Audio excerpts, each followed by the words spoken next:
Здравствуйте, уважаемые телезрители! В эфире «Вестник» профсоюза образования. Мы познакомим вас с деятельностью профактивистов, расскажем, как живут и работают их подопечные. И по традиции профсоюзные юристы ответят на ваши вопросы. Смотрите сегодня в выпуске.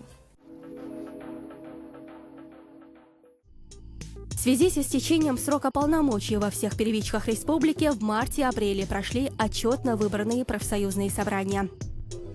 В рубрике «Профответ» юристы ответят на любой вопрос в сфере охраны труда, социального блока, пенсионного обеспечения и на другие вопросы. «Учитель пред именем твоим» рубрика посвящена Асет Басхановой, учителю химии городской школы номер 60. В гостях Дома профсоюзов ученый, доктор биологических наук, заслуженный деятель науки Чеченской Республики, редактор «Красной книги Чечни» Мухади Умарович Умаров. В связи с истечением срока полномочий выборных профсоюзных органов первичной организации во всех первичках республики в марте и апреле прошли отчетно выборные профсоюзные собрания. Мы стали свидетелями одного из собраний в городской школе номер 60. Подробности в сюжете. По уставу профсоюза образования 2 раза в 5 лет в первичных организациях проходят отчетно-выборочные собрания, на которых профактивист организации отчитывается за проделанную работу, и там же выбирается новый или переизбирается прежний председатель первички.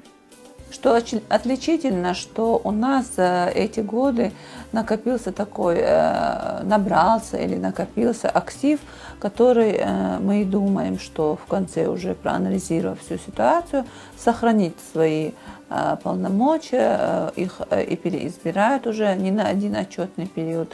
И будем мы с ними работать и в дальнейшем. Но, как и везде, большая текучесть кадров бывает и у профсоюзных активистов, поэтому если же по итогам отчетно-выборной кампании произойдет смена председателей, там значительная смена, то мы уже планируем их и обучить, и для впервые избранных сделать семинар, дать им путевку в дальнейшую их общественную деятельность. В некоторых образовательных учреждениях выбирают новых представителей профсоюза, в других же остаются прежние, переизбранные с опытом профсоюзной работы. Но это обычный процесс, который, конечно же, влияет на качество работы. Но руководство профсоюза сразу же начинает обучение впервые избранных председателей первичек.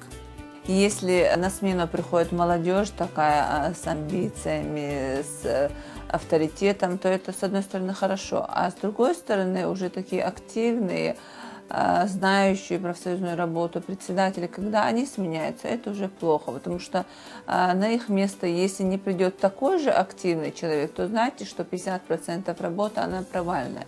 То есть здесь нужна своя собственная инициатива, такое, знаете, такая позиция общественника, поэтому не каждый на этой должности может справиться. Здесь есть и свои плюсы, и свои минусы. Но однозначно знаем, что тот актив, который у нас сейчас сложился, мы очень бы хотели его сохранить. Но это не значит, что мы не приветствуем новые кадры. Обязательно это обновление должно произойти, и мы им тоже рады. Некоторые ошибочно полагают, что руководство учебного заведения и профком должны все время конфликтовать. Это в корне неверное мнение. Если они найдут общий язык, это в первую очередь позитивно отразится на коллективе. Люблю повторять слова Антуана де Сент-Экзюпери, да? «Земля людей» или «Планета людей». Когда он сказал, что любить – это не значит смотреть друг на друга. Любить – это значит смотреть вместе в одном направлении. Перефразируя вот эти слова и говоря о социальном партнерстве, о котором замечательно сказала Ася Умаровна, хочу сказать, что мы и с профсоюзным комитетом, администрацией школы мы всегда смотрим в одном направлении. Наше деловое отношение и наше ответственное отношение к работе говорит о том, что у нас есть перспектива, и я очень пользуюсь случаем и с большим удовольствием очередной раз хочу сказать огромное спасибо на самом деле своей настоящей наоборствуш балхтя сон собольничных холях яха холях цваса волноваться да цевеш чёсо уверены уж как себе это председатель профсоюзной организации, потому что у нас одна цель – это объективность и справедливость. В ходе собраний перед членами профсоюза отчитываются профкомитеты и контрольно-ревизионные комиссии о проделанной работе за отчетный период. Определяются перспективы деятельности профсоюзных органов на следующий срок полномочий. Дается оценка деятельности профсоюзных органов в истекший период. Ну и главное, избираются новые составы правкома, контрольно-ревизионной комиссии и назначаются уполномоченные по 10 направлениям профсоюзной работы. В связи с тем, что 2017 год объявлен годом профсоюзной информации, в отчетных докладах председателей первичных профсоюзных организаций уделялось особое внимание этой теме и перечислялись конкретные мероприятия, которые намечены проводить в течение года. 18 лет работает АСЕТ в этой школе, и в первый же год ее избрали председателем первичной организации. Опыта, конечно, не занимать. Коллектив переизбрал ее, не раздумывая. Я думаю, что некоторые направления, вы слышали отчетные доклады 3 уполномоченных по 3 направлениям основным, где у нас есть еще какие-то успехи, но есть направления, которые требуют определенной работы, усилий. Я думаю, что в этом направлении мы усилим свою работу. И в качестве куратора у меня подшефных 7 организаций, которым я стараюсь оказывать информационно-методическую помощь. Я думаю, в этом направлении тоже будет приложены определенные усилия, потому что нужно усилить эту работу обменом опытом. И, конечно, повседневная моя работа с моими членами профсоюза, своей организации. Это однозначно работа будет продолжена. Завершили собрание на приятной ноте. Представители профсоюза наградили отличившихся работников школы почетными грамотами и вручили профсоюзные билеты молодым педагогам. Вручаем нашим молодым специалистам профсоюзные билеты.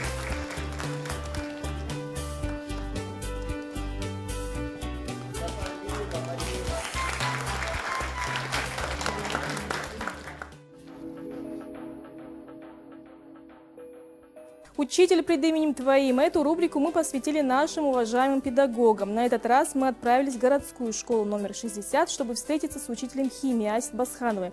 В предыдущем сюжете вы видели, как ее переизбрали на должность председателя первичной организации.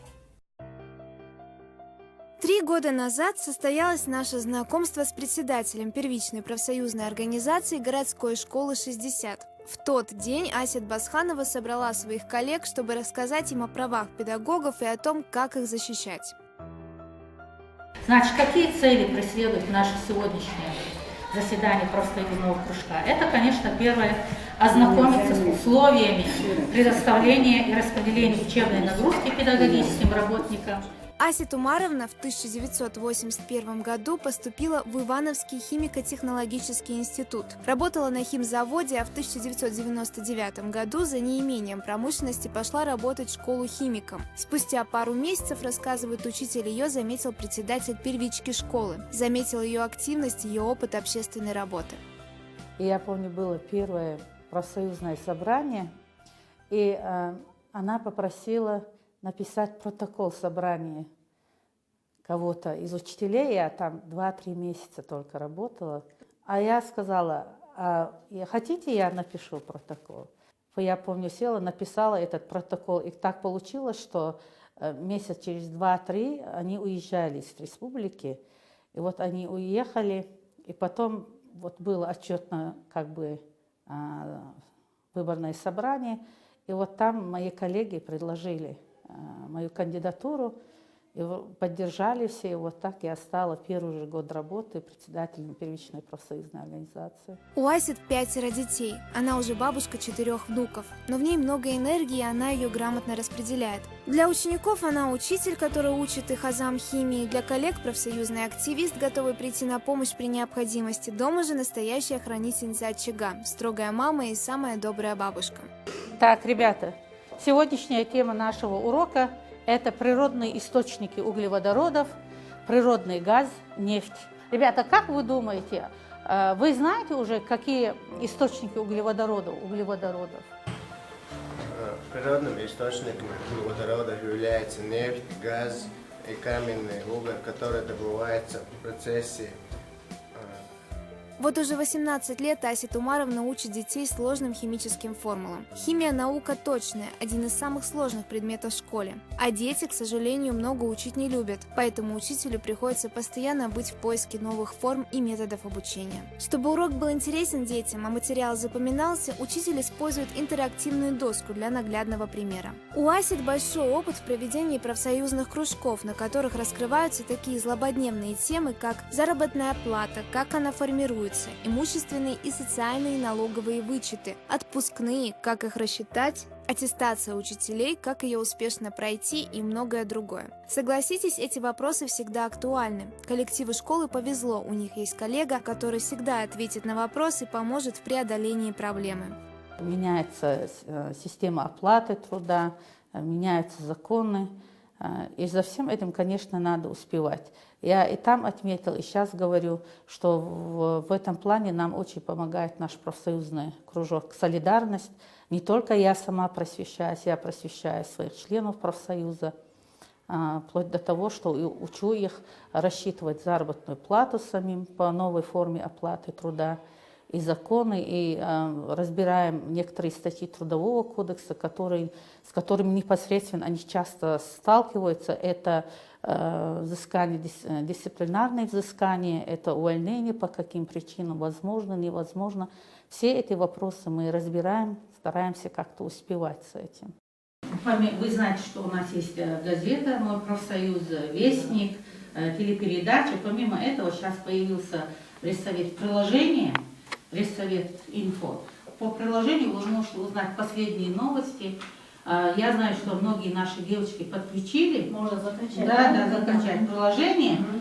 К Асет всегда можно подойти с любыми вопросами, касающихся не только работы, проблем в коллективе, даже по другим жизненным вопросам. Она как старший товарищ, как женщина, наделенная определенным житейским опытом, мудростью жизненной, она может дать очень полезный, хороший совет, направит на нужный путь, подскажет, где-то и пожурит немножко. Иногда становится немножко даже стыдно за свои какие-то поступки неправильные. Она является, без сомнения, авторитетом для коллег. Самым большим своим достижением в профсоюзной работе Асет считает то, что ее коллеги смогли при помощи профсоюза и местных властей приобрести жилье в тяжелый период для республики. Вот самое, что мне запомнилось, вот после войны мы смогли отвоевать 2 отказные квартиры для наших 2 учителей. Это было ходатайство перед мэрией города Грозного. Сначала мы получили талоны на них на 6 месяцев, а потом по-новому написали ходатайство, уже по решению с ними был заключен договор найма на это жилые помещения. Они потом их приватизировали. Конечно, это подписывался весь коллектив, мы ходили, к каждому подходили члены профсоюза, подписывались. И администрация, и правком сыграли очень важную роль в этом вопросе. На вопрос, что самое главное в профсоюзной работе, Асет Умаровна, не задумываясь, отвечает: защита прав членов профсоюза. Так и есть, это основная работа профактивистов. Я должна поставить свою работу так, чтобы они поверили мне, добавляет она. Защищать интересы членов профсоюза, какими бы они ни были, каких бы вопросов они ни касались, трудных, легких. Вот я это считаю самым главным. Самое главное – это доверие, которое они проявляют по отношению ко мне, к правкому, вообще к профсоюзу. Они должны верить, что мы можем защищать их интересы, что могут найти поддержку в лице профсоюза. Вот это самое главное.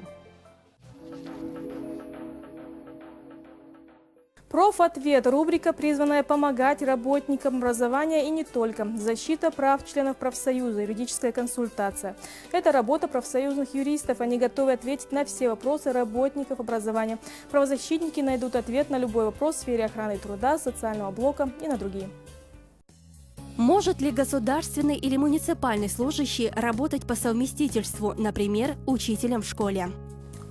Да, может, и не только учителем. Главное – соблюсти требования закона. В соответствии с положениями Федерального закона о государственной и гражданской службе, человек, занятый на государственной службе, имеет право работать по совместительству.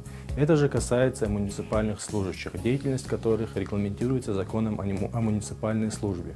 Но их работа по совместительству не должна сказываться на качестве исполнения их основных обязанностей.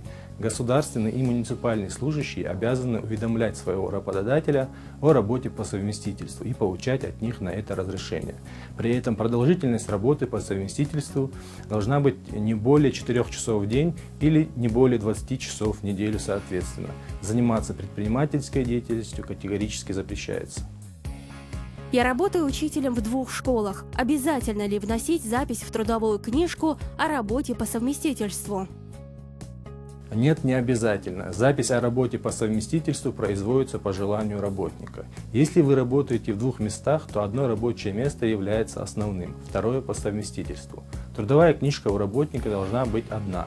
Ведется и хранится она у работодателя по основному месту работы. Если работник желает по каким-то причинам внести в трудовую книжку сведения о работе по совместительству, это его право. Для этого ему необходимо обратиться с письменным заявлением к работодателю по основному месту работы с просьбой выдать ему на определенное время трудовую книжку, передать ее работодателю, где работник работает по совместительству, для внесения записи. Затем трудовую книжку обязательно вернуть на основное место работы. 2 года назад я подала документы в Пенсионный фонд на установление пенсии по выслуге лет. Однако по сегодняшний день мне пенсия не установлена. Причины сообщаются устно и каждый раз разные. Что делать в таких случаях? Здесь нужно понимать, что документы на установление пенсии считаются поданными лишь тогда, когда вы получаете расписку о приеме этих документов с указанием фамилии принявшего и даты. В таком случае у Пенсионного фонда, согласно действующему законодательству, есть всего 10 дней для того, чтобы назначить вам пенсию, либо 5 дней, чтобы вам отказать. При этом отказ должен быть мотивированным и письменным.